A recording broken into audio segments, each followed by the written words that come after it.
समाचारों के इस भाग के प्रायोजक हैं गौतम बाली मेकअप स्टूडियो और एकेडमी सेक्टर 1 चन्नी हिम्मत जम्मू। द न्यूज नाउ देखने वाले सभी दर्शकों को अर्षा वासुदेव का नमस्कार। सबसे पहले नजर डालते हैं दिन भर की अहम सुर्खियों पर।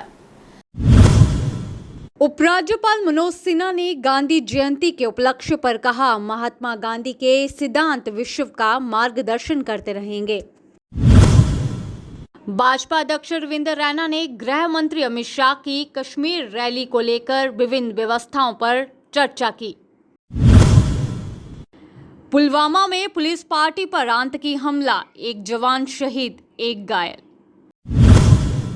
डीजीपी दिलबाग सिंह ने बताया कि उधमपुर में 2 बसों में हुए धमाकों की गुत्थी को सुलझाकर आतंकियों को हिरासत में ले लिया गया है।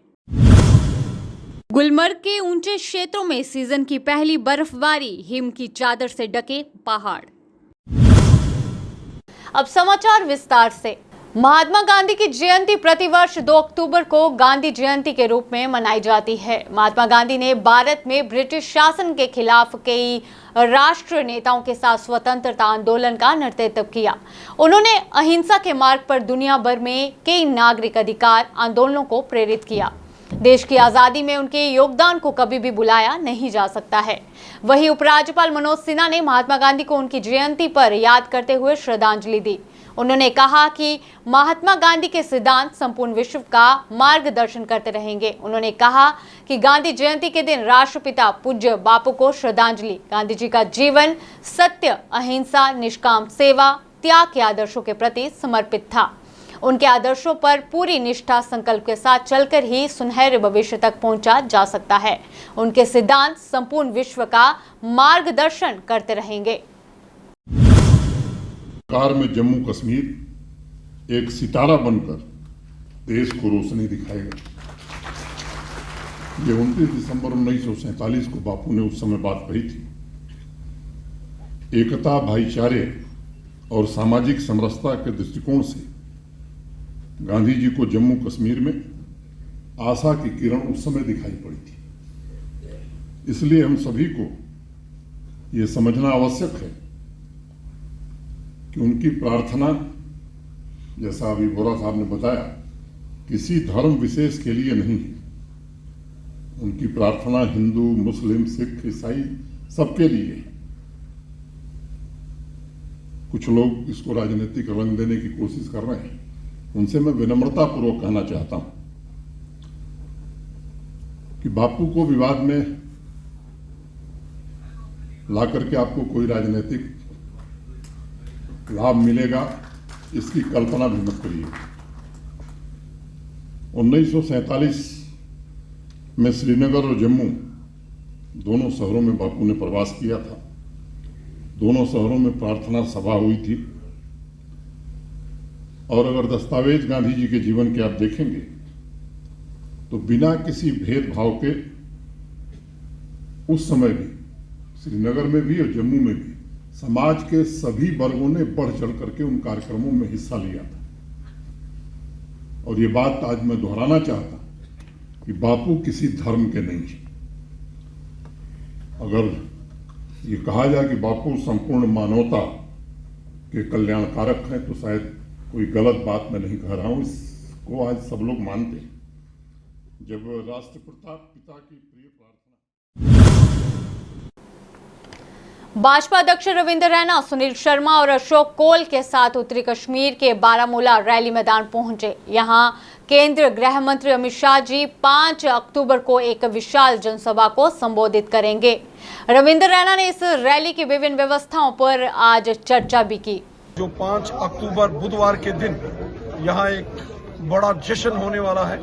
एक जन समंदर और जन सैलाब इस बारामूला की सरजमी पर आने वाला है, जिसमें डिस्ट्रिक्ट बारामूला, कुपवाड़ा और बांडीपुरा के साथ साथ कश्मीर घाटी के तमाम एरिया के लोग यहाँ आ रहे हैं। और उसकी तैयारियों के सिलसिले में यहाँ जायजा लेने के लिए हम यहाँ आए और हमने देखा कि लोगों में जबरदस्त जोश और जज्बा है, जुनून है लोगों में। और हमें लगता है कि उस दिन 5 अक्टूबर के दिन बुधवार यहाँ बारामूला के अंदर एक हिस्ट्री क्रिएट होगी एक लाजवाब रैली होगी और ये रैली वादिये कश्मीर के अंदर एक हिस्ट्री बनाने वाली रैली होगी, जिसको देखकर दुनिया को लगेगा कि कश्मीर के लोग, उनकी हुब्बुल वतनी का जज्बा और जिस तरीके से यहाँ डेवलपमेंट के काम शुरू हुए हैं उसको लेकर लोगों में कितना जबरदस्त क्रेज है और लोगों का कितना प्यार और मोहब्बत है मोदी सरकार के बारे में, जिन्होंने इतने डेवलपमेंट के काम किए। हर शख्स का भला मोदी साहब ने किया है और अब हम इंतजार में हैं कि कब हमारे वजीर दाखिला जनाब अमित शाह साहब यहाँ 5 अक्टूबर को पहुंचे और एक जन सैलाब यहाँ जो उमड़ के आएगा उस रैली को वो खत्म। कश्मीर संभाग के जिला पुलवामा में पुलिस और सीआरपीएफ की संयुक्त नाका पार्टी पर आतंकियों ने हमला कर दिया। इस आतंकी हमले में एक पुलिसकर्मी शहीद हो गया है, जबकि एक सीआरपीएफ जवान घायल हुआ। घायल जवान को इलाज के लिए अस्पताल ले जाया गया है। पुलिस और सुरक्षा बलों ने इलाके की घेराबंदी कर ली है। तलाशी अभियान चलाया जा रहा है। डीजीपी दिलबाग सिंह ने प्रेस वार्ता कर साझा किया कि उधमपुर में 2 बसों में हुए धमाकों की गुत्थी को पुलिस ने सुलझा दिया है। पुलिस ने जिले के बसंतगढ़ इलाके से 3 पूर्व आतंकियों को हिरासत में लिया है, जिनसे पूछताछ में खुलासा हुआ है। पुलिस सूत्रों ने बताया कि डोडा में साखरे पूर्व आतंकी ने बसंतगढ़ में मॉड्यूल तैयार किया, जिसे पाकिस्तान से हीरानगर के रास्ते बसंतगढ़ तक स्टिकी बम पहुंचाए गए। तेज साजिश के तहत रामनगर में टाइमर सेट कर स्टिकी बम बसों पर रखे गए, जिनके बाद ये धमाके हुए।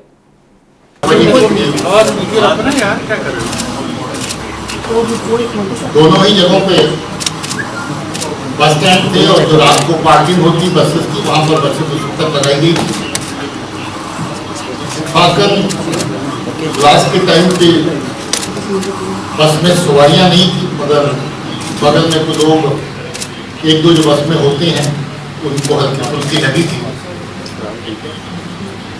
मुझे ये बताते हुए खुशी हो रही कि ये क्लास का केस बहुत ही कम समय में उधमपुर पुलिस के ऑफिसर्स ने एडीजी साहब की क़यादत में वर्कआउट किया है और इसमें जो दोषी है उसको पकड़ लिया गया है। पूछताछ के दौरान उसने अपनी इन्वॉल्वमेंट तस्लीम की है, मानी है और ये चीजें भी पता चली हैं कि ये ब्लास्ट जो किया गया उसमें जो आईडी इस्तेमाल हुई। उत्तरी कश्मीर के बारामूला जिले के लोकप्रिय पर्यटन क्षेत्र गुलमर्ग के ऊंचाई वाले इलाकों में आज इस मौसम की पहली बर्फबारी हुई। वहीं मैदानी इलाकों में बादल छाए हुए हैं। बर्फबारी से क्षेत्र में ठंड बढ़ गई है। गुलमर्ग में बर्फबारी होने से लोगों में उत्साह देखने को मिला। इससे पर्यटन कारोबार से जुड़े लोगों के चेहरे खिल उठे हैं। यासीन है, मैं यहाँ पे गुलमर्ग में काम करता हूँ। तो यहाँ कल तूफान आया था, कल बहुत हवा चल रही थी और इसके साथ साथ बारिश भी हुई। और आज सुबह जैसे उठे तो देखा कि पहाड़ और परीचर्स पे बर्फ़ गिरी हुई थी। तो ये तो एक संकेत है ये तो एक संकेत है सर्दी के आने की। और इससे लगता है कि मुझे यहाँ टूरिस्ट आएंगे और टूरिज़्म में काफ़ी काम बढ़ेगा। कश्मीर संभाग के जिला शोपियां में आज सुबह सुरक्षा बलों और आतंकियों के बीच मुठभेड़ हुई। पुलिस ने बताया कि जिले के बसकुचन इलाके में एनकाउंटर हुआ। पुलिस और सुरक्षा बल के जवान मौके पर तैनात थे और सुरक्षा बलों ने एक आतंकी को भी मार गिराया। पिछले दिनों राजबाग पुलिस ने एक नशा तस्कर मुराद अली को 90 ग्राम हेरोइन व 1,49,000 नकदी सहित गिरफ्तार किया था। वहीं बीती रात को पुलिस स्टेशन से फरार हो गया है। पुलिस द्वारा तलाश जारी है। कभी स्कूली बच्चों का पिकनिक स्थल रहा मीरा साहिब के गांव मरालिया का सरकारी डाक बंगला आज अपनी बदहाली पर आंसू बहा रहा है। सरकारी डाक बंगले की लगभग 100 साल पहले बनाई गई इमारत पूरी तरह जर्जर हाल में है। मैं बसंत कुमार एक्स नायब सरपंच पंचायत हल्का दड़ ब्लाक सतवारी और अज अस अपने मरालिया डाक बंगला जिहड़ा इरीगेशन का गैस्ट हाउस है इत्थे खड़ोते दे और अपने मीडिया के थ्रू ये दसना चाहते हैं कि इस मरालिया डाक बंगले की हालत जी है बहुत खस्ता हो चुकी है। जगह जगह ਦੀਆਂ ਦੀਵਾਰਾਂ ਟੁੱਟੀ ਦੀਆਂ ਨੇ ਔਰ ਬਿਲਡਿੰਗ ਦੀ ਬੁਰੀ ਹਾਲਤ ਹੈ ਔਰ ਜਿਹੜੇ ਇੱਥੇ ਪਾਰਕ ਹੁੰਦੀ ਰਹੀਆਂ ਨੇ ਫਲਾਵਰ ਲੱਗੇ ਦੇ ਹੁੰਦੇ ਰਹੇ ਨੇ ਬੜੇ ਸੋਹਣੇ ਸੋਹਣੇ ਅੱਜ ਤੋਂ 20 ਸਾਲ 25 ਸਾਲ ਪਹਿਲੇ ਇੱਥੇ ਪਹਾੜੀ ਇਲਾਕੇ ਦੀ ਸਕੂਲ ਜਿਹੜੇ ਨੇ ਇੱਥੇ ਪਿਕਨਿਕ ਮਨਾਉਣ ਆਉਂਦੇ ਰਹੇ ਨੇ ਜਿਵੇਂ ਆਹ ਇੱਧਰੋਂ ਪਹਾੜੀ ਇਲਾਕੇ ਜਾਂਦੇ ਹਾਂ ਹਿੱਲੀ ਸਟੇਸ਼ਨ 'ਚ ਇਆਂ ਉਹ ਪਲੇਨ ਇਲਾਕੇ 'ਚ ਪਿਕਨਿਕ ਮਨਾਉਣ ਆਉਂਦੇ ਹਾਂ ਹੁਣ ਅੱਜ ਕੱਲ੍ਹ ਇਹ ਬਿਲਕੁਲ ਬੇਕਾਰ ਹੋ ਚੁੱਕਿਆ ਦਾ ਆਹ ਆਪਣੀ ਜਿਹੜੀ ਗੌਰਮੈਂਟ ਹੈ ਸਾਡੇ ਜਿਹੜੇ ਲੈਫਟੀਨੈਂਟ ਗਵਰਨਰ ਸਾਹਿਬ ਨੇ ਉਹਦੇ ਅੱਗੇ ਇਹ ਅਪੀਲ ਕਰਨੇ ਆ ਕਿ ਸਰ इस मरालिया डाक बंगले इरीगेशन गेस्ट हाउस की मेनटेन किया जाए ताकि लोग दोबारा इत्थे आनिया पिकनिक मनान और एक टूरिस्ट स्पॉट बने और साढ़े लोगों की और ज़्यादा इसका मतलब फायदा होए। जिला कठुआ के गुज्जर महासभा संगठन के सदस्यों ने कठुआ में बैठक कर अमित शाह के लगाई गुहार, कहा हमसे ना छीने जाएं हमारे हक। हमारी गुज्जर कौम के सरपरस्त हमारा यही और मोदी शाह को यही मैसेज देना चाहते हैं सेंटर में कि हमारी एसटी के साथ बिल्कुल ना छेड़ा जाए और किसी भी हालात में छेड़ा ना जाए। अगर इसके साथ किसी ने भी छेड़छाड़ की तो हम तमाम गुज्जर हैं, हमारे पास क्या है, माल मवेशी है, अपने बच्चे और माल मवेशी लेके यहाँ से लेके गुजरात तक रोड में उतरेंगे। इस तरह से लग रहा है कि हमें सुना है कि गृह मंत्री जम्मू में आ रहे हैं उनको एसटी देने, इसलिए हमारे गुज्जर बकलवार जो है वो घबरा गए हैं। लेकिन ऐसा वो नहीं करेंगे, क्यों कि उन्होंने गुजरों के साथ जो गुजरों के हुद्दे थे ये 70 साल में किसी ने नहीं दिया। ये खाली एक वाहिद बीजेपी थी जिसने गुजरों को सीट भी रिजर्व की और इनके मंत्री भी बनाएंगे। हमें ऐसा लगता नहीं है, लेकिन हम उम्मीद रखते हैं कि हमारा गृह मंत्री ऐसा कभी नहीं करेगा हमारे गुज्जर बकलवाल के साथ। साहब अभी मिला ही नहीं, जो हमारी राय जो हमारा नुमाइंदा सेंटर में भेजा है उससे अभी उसने कोई हमारे गुज्जर बकरवाल के साथ मीटिंग ही नहीं की, तो हम क्या बोलेंगे राणा साहब क्या करेगा।